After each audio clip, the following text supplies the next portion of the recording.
यदा यदा हि धर्मस्य ग्लानिर्भवति भारत अभ्युत्थानम् अधर्मस्य तदात्मानं सृजाम्यहम् परित्राणाय साधूनां विनाशाय च दुष्कृताम्। 15 नंबर पॉइंट, हंसी की पृष्ठभूमि पर ही स्वस्थ और जीवन के फूल खिलते। जीवन तरोताजा बनाए रखने के लिए आप खूब हंसें। आज है 16 नंबर पॉइंट, भक्त के सामने कोई भी परेशानी आ जाए तो भी प्रभु से नाता नहीं तोड़ता, चाहे सुख हो या दुख हो। भक्त के सामने कोई भी परेशानी आ जाए तो भी प्रभु से नाता नहीं तोड़ता, चाहे सुख हो चाहे दुख हो। ये कौन? जो सच्चा भक्त है। सच्चा भक्त कभी भी प्रभु से नाता नहीं तोड़ता। और जो पलटू महाराज है, वो थाली के बैगन है, वो आज दिन पलट देते हैं। वो जो है वो सिर्फ सत्ता के पुजारी होते हैं। जो पलटू महाराज है, जिसकी सत्ता है उसकी महिमा गाएंगे। और जो सच्चा भक्त है, जीवन में कितना भी चाहे उसको सुख मिले और चाहे दुख मिले, लेकिन फिर भी कभी वो भगवान की भक्ति नहीं छोड़ते। कैसे? इसके लिए हमारे यहाँ पर एक नहीं बहुत से उदाहरण हैं। आप ले लो, प्रहलाद तजो पिता, भगवान की भक्ति के कारण प्रहलाद ने अपने पिता को त्यज दिया। और कैसी विडंबना है, पिता हो करके अपने ही बच्चे को भगवान के विरोध में रहता था और कहता था कि जो है हमको बोलो भगवान। और भगवान जब पिता को नहीं बोलता था तो अपने ही बच्चे को उसका पिता उसको मरवाने के लिए कोई ऐसा यत्न बाकी नहीं रह गया जो उसको न किया हो।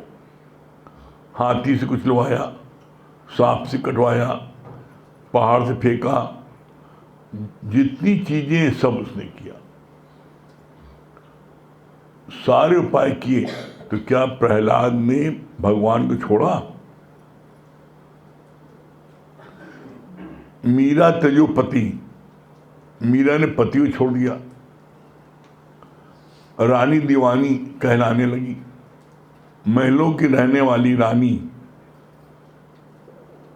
और रानी दीवानी कहलाने लगी। भगवान के प्रेम में इतना वो मगन हो गई कि अपनी सुध बुध भूल जाती थी और कहीं भी किसी स्थान पर है गली कूचे में महल मुँह जो है नाचते गाने लगती थी भगवान के प्रेम में। उसने अपने, उसका पति राजा था, उसको छोड़ दिया। आप कितने ऐसे हैं, हमारे दादा भगवान को कम कष्ट मिला। इस मार्ग पर आने पर, भक्ति मार्ग पर आने पर उनके ऊपर छत से गमले फेंके हैं, छत से निशाना बना करके। ये पता नहीं दिन भर औरतों को क्या पढ़ाता रहता है, इसको वो गमले फेंक दिया, ये मर जाए तो पिंड छूटे। गमला फेंका। गीता भगवान को उनकी रिश्तेदार ननद, उनकी नंद, कितना उनको परेशान किया। उनके इस मार्ग में कितनी व्याधा रखी है।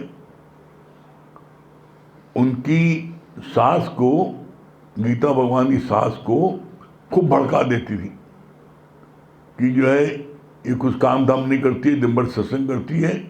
तो क्या करती थी, जब सत्संग टाइम हो उससे कुछ देर पहले कहते ये लोग 5 किलो पापड़ ला के रख दें, उसको बनाओ, बेलो। कपड़ा ब्लाउज फलानी चीज इसको काटो, 10 तो सिलो। वो इतनी युक्ति वाली थी कि उनके सब प्रेमी आ जाते थे तो 5 किलो तो 5 किलो वो सत्संग पहले बना के रख देती थी और फिर सत्संग बैठ जाती थी। उनको ब्लाउज सिल नहीं दिया, ब्लाउज सिलो, चारों एक साथ काट देती थी और सबको बांट देती थी, जल्दी इसमें तुरपाई करो सब सिल जाती। वो सत्संग अपना बैठ जाती थी। तो उनके रिश्तेदार गीता भगवान के, उनकी नंद, सगी नंद बहुत भड़काती थी उनकी सास को, कहती थी कि ये सत्संग बैठती है। तब एक दिन उनकी सास ने स्वयं इस बात को कहा कि तुम लोग चाहे कितना बुरा कहो मेरी बहू को, लेकिन मेरी बहू सबसे अच्छी है। क्यों?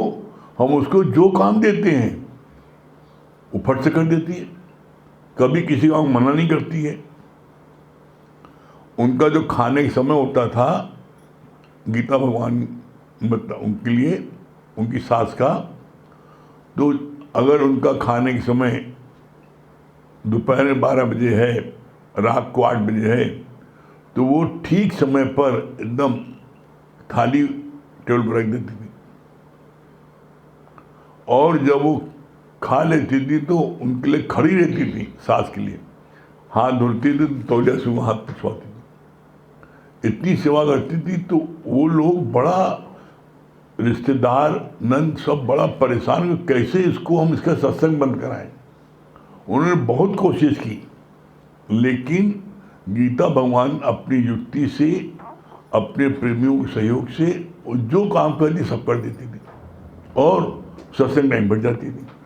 तो उनकी सास बड़ी हैरान होती थी कि मैंने इसको इतना दिया था बनाने के लिए कि कम से कम 3 घंटा लगेगा, इसने 1 घंटे बना के रख दिया, फिर सत्संग बैठ गई। तो ऐसे में सारी कोशिश उनके रिश्तेदारों ने की कि सत्संग न बैठने पाए और सत्संग के टाइम पे उसको डिस्टर्ब करें। लेकिन कभी गीता भगवान कभी लड़े नहीं, जवाब नहीं दिया और उन्होंने बड़े अच्छे सेवा की। तो आखिर में उनकी सास स्वयं वो अपने रिश्तेदारों से लड़ गई कि तुम लोग जो चाहे जितना जो बोलो, लेकिन मेरी बहू के मुकाबले कोई अच्छा नहीं है। क्यों? क्योंकि उसने आज तक मुझसे जवाब नहीं दिया, मेरे लिए तौलिया ले खड़ी रहती है, हाथ धोते हैं, खाना समय दे देती है, मेरे को जो चाहिए सब कर देती है, तो कौन सी उसके बुराई है? वो सत्संग करती है तो इसमें क्या बात है? और उनको तालिब होता था सास को कि फर्स्ट फ्लोर पर रहती थी और उनकी सास नीचे रहती थी। प्रेमियों को बोलती थी कि किसी की आवाज़ नहीं आनी चाहिए, तो सब लोग फर्स्ट फ्लोर पर चप्पल दबा करके पैर चुप से चल जाते थे और जब वो उतरती तो देखती तो कहीं इतने लोग आए कब? क्या इतने लोग आ गए और मुझको पता ही लगा एक भी कब ये लोग आए। तो जो चीज़ भी उनकी सास उनको कहती थी उस चीज़ को 100% उनकी आज्ञा में चलती थी। उनको शोर शराबा पसंद नहीं था, तो वो सबको बोल देती थी कि इतने तुम लोग चुपचाप आओ, जैसे चोर आता है ऐसे आओ, आवाज़ न होने पाए। तो सब उसी तरह आते थे, चुपचाप सब चढ़ जाते थे और जब सत्संग समाप्त होता था तो वो देखती थी 1 2 3 ऐसे, तो इतने लोग आए कब? तो हर चीज़ को युक्ति से। कितना विरोध हुआ, प्रमला भगवान का कम विरोध हुआ है। प्रमला भगवान के पड़ोस में जो रहते थे उन्होंने प्रमला भगवान की मम्मी नीना मम्मी को बोला, तुम्हारी लड़की दिन भर घूमती है, एक दिन भाग जाएगी ना, तुम्हारा मुंह काला होगा तब पता लगेगा। पता लगा उनकी लड़की भाग गई और प्रमला भगवान जो भगवान हो गए। तो सत्संग की राह पर बोला ये खंडे की धारा है, इसमें तुम्हारे सामने बहुत विरोध होगा, बड़ा अपोजिशन होगा, लेकिन तुम अपनी युक्ति से, अपनी नम्रता से तुम अपने मार्ग पर आगे बढ़ते जाओ। सिर्फ तुम्हारी निगाह अपने लक्ष्य पर हो। कोई कितना भी तुमको कुछ करे, कितना भी तुमको डिस्टर्ब करे, तुम उसके द्वारा डिस्टर्ब ना हो। बस ये मार्ग जो है, भक्ति का मार्ग जो है, ये बहुत ही आनंददायक मार्ग है। लेकिन आनंद मिलता कब है, किसको मिलता है? जो इधर उधर न देखे और अपने लक्ष्य को देखते हुए आगे बढ़ता रहे, लोग कुछ भी कहें। कभी आपने महसूस किया होगा कि आप अपने भजन कीर्तन में, अपने ध्यान में गुरुवाणी पढ़ रहे हैं, तो आपके घर के नीचे से सब्जी वाला बोल चला गया, फलाना बोल चला गया, और आप चले कब गया था हमें पता नहीं, आप अपने काम मगन थे। और यही जब आपको ज़रूरत होती है तो आपका एक कान लगा रहता है, सब्जी वाला बोले तुम जल्दी लपक के जाएं। और जब आप प्रभु के कार्य में मगन हो जाते हैं तो फिर उस समय आपको कुछ भी दिखाई नहीं पड़ता। और इसीलिए कहा जाता है, जब प्रभु के मार्ग में आप लगन में लग जाओगी तो आपकी स्थिति आकाशवत हो जाएगी। आपकी स्थिति जो है क्या है, देश उपराम हो जाएगी। जो भी व्यक्ति सत्संग में लग जाता है उसकी स्थिति ऑटोमेटिक देश उपराम हो जाती है। वो देश से उपराम क्यों? उसको देख के कोई भी कष्ट, देख के कोई भी आधा नहीं लगती। कोई कितना भी अपमान करे, कितना मान करे, कितना कुछ भी उसके लिए करे, उसके बावजूद भी वो किसी भी चीज़ से प्रभावित नहीं होता। कारण क्या है? कभी आपने देखा होगा, अगर आप किसी चीज़ को एकाग्रता से सोच रहे हैं, विचार रहे हैं, मनन कर रहे हैं, कंसंट्रेशन आपका उधर है, तो आपको घर में कमरे में बैठे लोग आए गए चले पता ही लगेगा आपको। ये कब है? जब आपका फुल कंसंट्रेशन उस कार्य में हो। तो कभी भी किसी कार्य में सक्सेस पाने के लिए सबसे पहला फार्मूला है, जितना अच्छा आपका कंसंट्रेशन होगा उतना अच्छा आपका उस कार्य में सफलता प्राप्त होगी। और ये बात हम अपने जीवन के अनुभव से कह रहे हैं, प्रैक्टिकल मैंने किया। खेलने में हमारे साथ जो मेरे साथी लोग खेलते थे, प्रैक्टिस में कभी हमसे वो जीते, कभी हमसे जीते, बराबर होता था। लेकिन जब मैच होती थी तो उनको जो है, उनका पॉइंट 10 नहीं बन पाता था, एक ही अंक रहता था, चाहे वो 9 तक पहुंचे, बस इससे नहीं बन पाते थे। तो वो लोग कहीं कौन सा जादू मंत्र करता है, कारण क्या है? प्रैक्टिस में तो हार भी जाता है, जीतता है, बराबर क्यों होता है, लेकिन मैच पता नहीं को क्या हो जाता, कैसा खेलता है कि हम लोगों को पॉइंट नहीं बन पाते। तो उसका एक कारण था। वो कारण क्या था? सिर्फ कंसंट्रेशन। कंसंट्रेशन मतलब क्या? खेलने के पहले हम 2 घंटे किसी से बात नहीं करते थे। 2 घंटे शांत से चुपचाप चद्दर ओढ़ करके लेट जाते थे और ऐसा दिखाते थे कि हम सो रहे हैं। हम सोते नहीं थे, हम सिर्फ कंसंट्रेट करते थे गेम का, कि ये बैडमिंटन कोर्ट है और अपोनेंट उधर है और हम हैं, तो किस में शटलकॉक कहाँ फेंकेंगे, उसको अधिक से अधिक दिक्कत हो लेने में, और मेरे पास कहाँ फेंकेगा तो मुझको कहाँ दिक्कत होगी, तो हम उसको ऐसी जगह न फेंकें जिससे हमारे उस पॉइंट पर फेंको वो। और जैसे अपनी आँखों को हम एक बांध लेते थे कि ये बैडमिंटन कोर्ट जो है 44 बाई 20 फीट का है, 20 फीट चौड़ा है, 44 फीट लंबा है, तो हम अपनी आँखों से बांध लेते थे, हमको अपनी नज़र से इसी में रखनी है, इसके बाहर कौन बैठा है कौन आ रहा है नहीं दिखना है। तो उसका परिणाम होता था कि शटलकॉक हम जहाँ चाहते थे वहाँ मारते तो आउट नहीं आती थी, इतनी खुशी आ जाती थी। उन लोगों का खेलने के पहले कोई किसी से बात कर रहा है, गपशप कर रहा है, तो उससे क्या होता था, माइंड जो है वो एकाग्र नहीं हो पाता था। आप इम्तिहान देने जा रहे हैं और आप इम्तिहान देने जा रहे हैं और रास्ते में बक बक करते जा रहे हैं, आपका कभी पेपर अच्छा नहीं होगा। आपने जो पढ़ा है और इम्तिहान देने जा रहे हैं, उसके बाद आप मौन में जाइए, एकदम शांति से, कुछ भी उसमें कुछ भी किसी प्रकार का मत सोचिए, सिर्फ अपने अपने उस सब्जेक्ट के बारे में कि आज ये सब्जेक्ट का पेपर है तो हमें इसके लिए क्या क्या करना है, हमें कैसे पेपर हमको करने हैं, कितना समय लगाना है एक पेपर में, एक क्वेश्चन में। जब आप उस पर कंसंट्रेट करेंगे तो आपकी वो चीज़ सबसे बेहतरीन प्रोडक्शन होगा, सबसे अच्छा आपका परफॉर्मेंस होगा। इसीलिए कहा गया है स्थिर मन ब्रह्म अथिर मन संसार। जब आपका मन स्थिर होता है तो उस समय आपका जो भी कार्य होगा बहुत अच्छा होगा,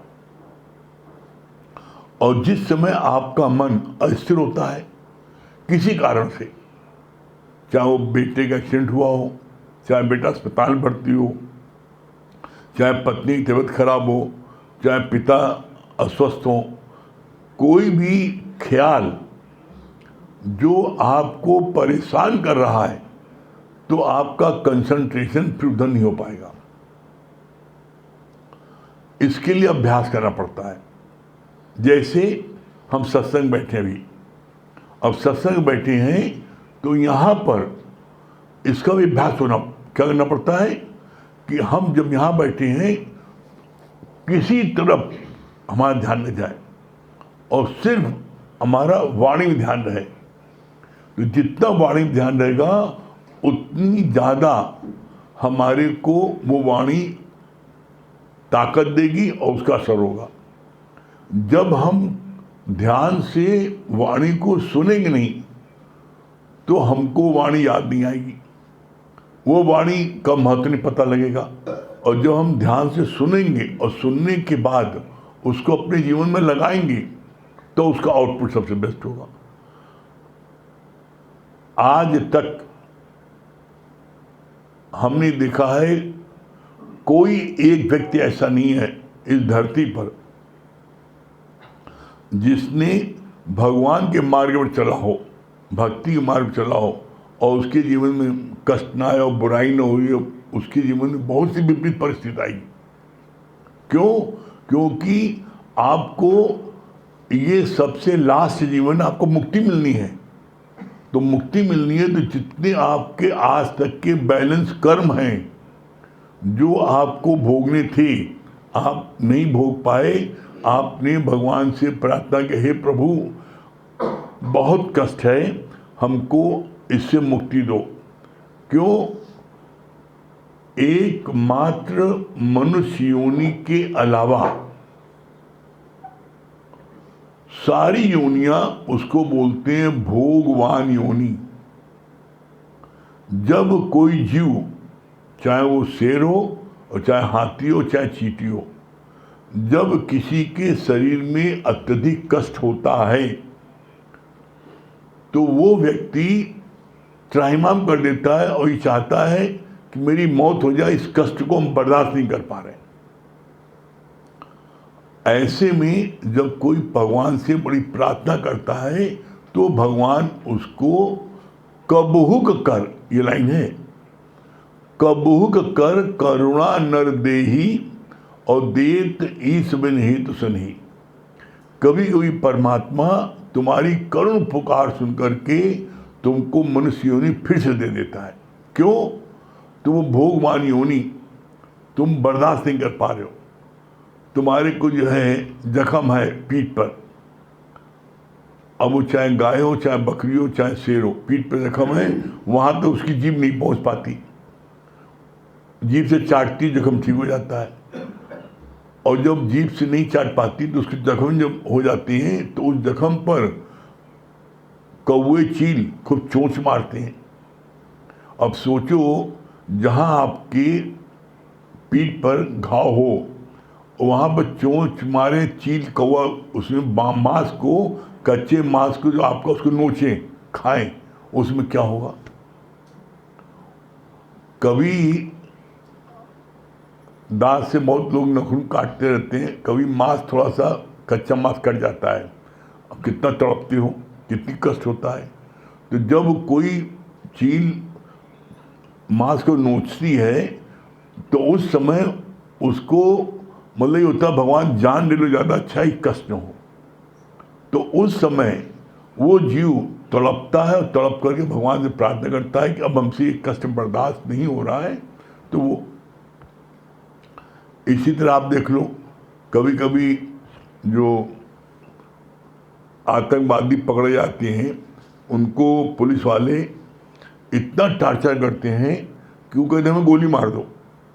गोली मारने में तो 2 मिनट शरीर शांत हो गया, लेकिन वो मरने नहीं देते। उनके सुई सूजा डालते हैं। अब सूजा जो है आपके नाखून के अंदर से डाला जाए तो क्या होगा सोचो। एक सुई डालते हैं तो आदमी तड़प जाता है, और सूजा डालें तो बड़ा टार्चर करते हैं। तो उस समय वो लोग क्या करते हैं, उस समय कोशिश करते हैं कि अपनी हमारी जान चली जाए।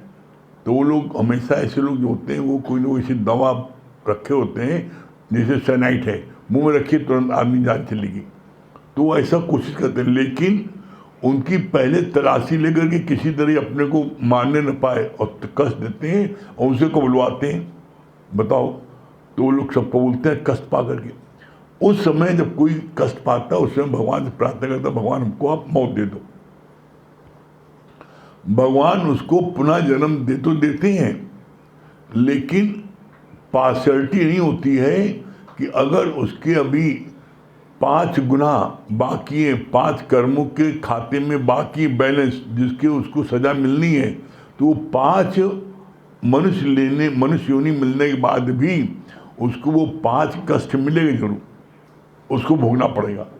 और जब वो भी उसको पार कर लेगा, निभा लेगा, कष्ट भोग लेगा, तब उसको मुक्ति मिलेगी। इसीलिए देखिए बार बार आता है, बिन भोगे छूटे नहीं कर्म गति बलवान।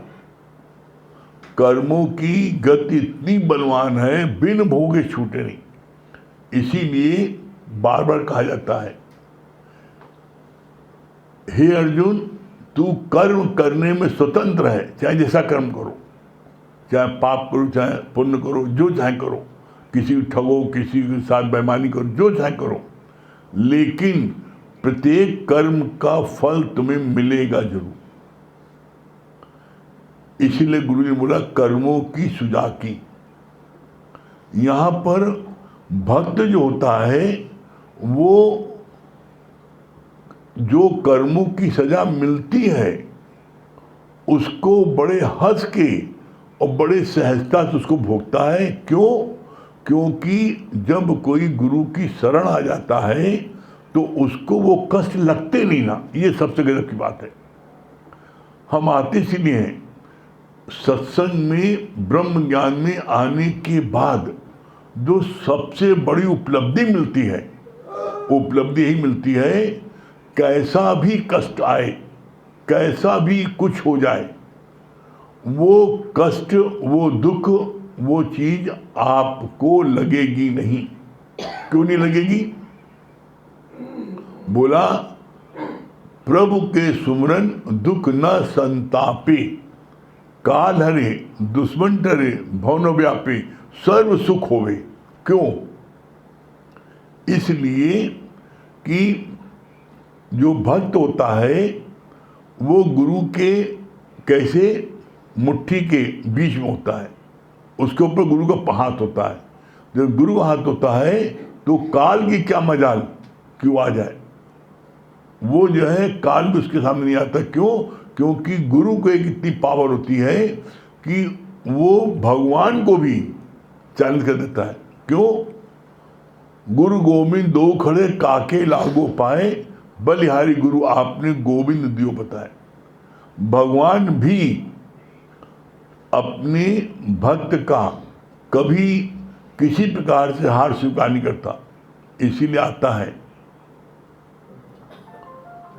भगवान अपने भक्तों की मुट्ठी में रहते हैं बंद है।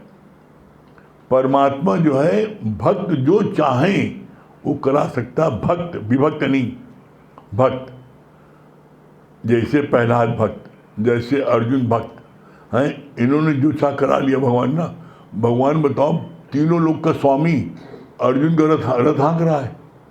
अभी किसी को हमारी गाड़ी चलाओ, ड्राइवर बन जाओ, हैं, कैसा बुरा लगेगा। लेकिन भगवान स्वयं साक्षात ब्रह्म होते हुए उन्होंने अर्जुन का रथ हाँका, जूठी पत्तल उठाई।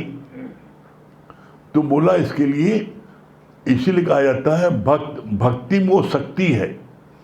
तो यहाँ पर जो भक्त है उसको किसी प्रकार का दुख लगता क्यों नहीं है। जो लाइन आती है, प्रभु के सुमरन दुख न संतापे, ऐसा क्यों है? इसलिए है कि भक्त के चारों तरफ गुरु का ओरा होता है। कैसे? जैसे होता है अनल पक्षी, अनल पक्षी की तरह जो है गुरु उस भक्ति की रक्षा करता है। कैसे? जैसे वो है ना, वो शादी कर रहा था, गुरु को बुलाया आया तो शादी के मंडप छूट के भागा। रज्जब तूने कर दिया गजब। रज्जब जो है शादी मंडप बैठा था, गुरु बुलाया आया तो वो भागा, शादी छोड़ के। लोग पकड़े रहे, शादी तो कुछ देर भागा। काल के बुलावा गुरुवार में होता है, शादी पूरा फेरा नहीं लिया, फेरा छोड़ के भागा। रात हो गई, जंगल पड़ा, तो अब वो उसने क्या करे, कैसे आए, तो रुक गया। फिर देखा दूर से, देखा एक जगह रोशनी टिमटिमा रही है, तो यहाँ जंगल में वहीं चल गए जहाँ रोशनी है, कोई होगा, चलो वहाँ चलें देखें। तो देखा, वहाँ जब गया तो देखा तो वैसे का कोठा है। तो अब देखो, शादी छोड़ के आया लेकिन वहाँ लपक रहा है। चलो अब रात भर क्या करेंगे, चलो यहाँ पर मजा लें। अब वो उस कोठे में, उसके वैसा के कमरे में जाने के लिए आतुर हो गया। तो गेट पर खड़े होकर के बोलता है, वो अभी कोई अंदर है, अभी अंदर है। और ऐसे करते करते भोर हो गई और अंदर नहीं जाने दिया। जब भोर हो गई तो उसको फिर याद आई गुरु कह रही, गुरु ने बुलाया, भागा फिर तेजी से। और जब गुरु भागा तो वहाँ जब पहुँचा तो देखा गुरु जी सो रहे हैं 9 बजे तक। तो गुरु जी तो उठ जाते हैं रोज 5 बजे, 9 बजे तक कैसे सो रहे हैं? तो कहा गुरु जी अरे आज आप 9 बजे तक सो रहे हैं? तो कहा आप भागे, रात में तेरा पहरा देना पड़ा। वो चौकीदार बन, कौन पहरा दे रहा था?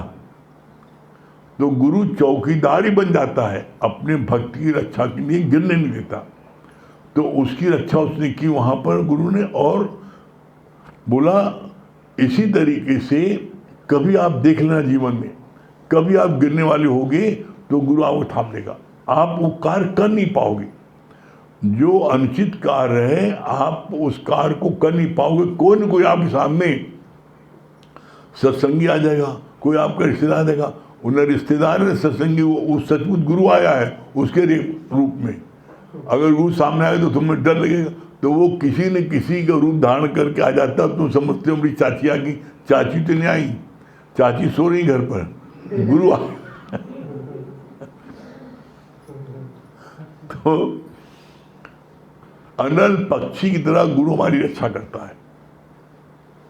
इसीलिए बार बार आता है कि प्रभु के सुमरन दुख न संतापे। जो गुरु की शरण आ जाता है उसके ऊपर कैसा भी भयानक भयानक कष्ट हो उसको भासता नहीं है। कैसे नहीं भासता है? जैसे चाहे अत्यधिक गर्मी हो, कितनी गर्मी हो और आप पसीने पसीने आप हैं, परेशान हैं, लेकिन अगर उसी समय आपका दोस्त का घर दिखाई पड़ गया और आप उसके रूम में चले गए, एयर कंडीशन रूम में चले गए, तो क्या फिर आपको लू धूप गर्मी को सता पाएगी? इसलिए कहा जाता है अपने घर में जरूर आ जाना और खुदी के बदले खुदा को पा जाना। अपने घर अपना घर है निज रूप, अपना घर है वो निज रूप। अपने घर में मैं कौन हूँ, अपने को जानो, मैं वो ब्रह्म हूँ, ऐसा महसूस करो मैं ब्रह्म हूँ, मैं ब्रह्म ये सबसे बड़ा जाप है और मैं जीव जीव सबसे बड़ा पाप है। अपने को ही फील करो और जिस क्षण जितनी देर आप अपने को फील करोगे मैं ब्रह्म हूँ, उतनी देर आपके मन में किसी प्रकार का कोई विचार नहीं आ पाएगा, कोई विचार नहीं आ पाएगा। जब आप अपने को मान लेते हो मैं फलाने का बेटा हूँ, जैसे बेटा आपने अपने माना वैसे आपके अंदर विकार आ जाएंगे। जैसे आपने अपने माना मैं पति हूँ, मैं पत्नी हूँ, मैं फलाना हूँ, जैसे आपने जीव को धारण किया तो जीव के लक्षण आ जाएंगे। क्या बोला गया है, as you think you become. As you think, तो आप थिंक कौन से करते हो? शैतान का स्मरण करो शैतान आ जाएगा, भगवान के स्मरण करो भगवान आ जाएंगे। आप कहते हो ना हमें सपने में गुरु दिखाई पड़ा, तो आप गुरु चिंतन के तो गुरु दिखाई पड़ेगा। और वही कोई शैतान स्मरण करता है तो उसको रात में ड्रामा उतारे भूत प्रेत आया। तो तुम स्मरण किसका करते हो देख लो। इसीलिए कहा जाता है कि एक साधे सब सदे, सब साधे सब जाए। आप जो है सिर्फ सत्संग में आके बैठो, ज्ञान लेते जाओ, ज्ञान लेते जाओगे, तुम्हारा अज्ञान अपने आप एक एक करके निकलता जाएगा। जैसे पहले भी कहा था कि तुम्हारी 100 ईंटें की दीवार है, 100 ईंटा लगा एक एक करके, और एक एक ईंटा निकालते जाओ। सारा ईंटा निकल गया, दीवार कहाँ गई? मन कहाँ गया? मन अमन हो गया। और मन अमन कब होगा? जब आपके सारे एक एक नीचे निकल जाएंगे, एक एक ख्याल निकल जाएंगे। और ख्याल निकले कब? सिर्फ गुरु के वचनों को अंदर ले जाने पर। जैसे जैसे गुरु वचन अंदर जाएंगे वैसे वैसे आपके एक एक ख्याल अंदर से बाहर निकलते जाएंगे। और एक समय ऐसा आएगा आप निर्विचार समाधि, और यही अंतिम लक्ष्य है, यहीं तक पहुंचना है। और हर कोई पहुंच सकता है, हर कोई पहुंच सकता है। बस कंडीशन क्या है? सिर्फ मन मना भाव करके गुरु के सत्संग सुने, निश्चित उसको ये सफलता प्राप्त होगी। ठीक है।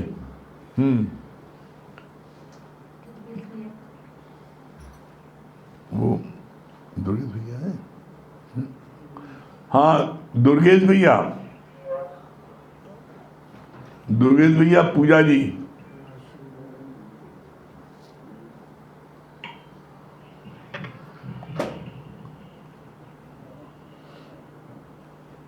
दुर्गेश भैया, पूजा जी, आपको बहुत बहुत बधाई हो आपके शादी सालगिरह पर। और आज आप दोनों बहुत अच्छे भी लग रहे हैं। हाँ जब आपके शुक्राने, जब आपकी कृपा है, आप ही की बदौलत ये जो भी लगे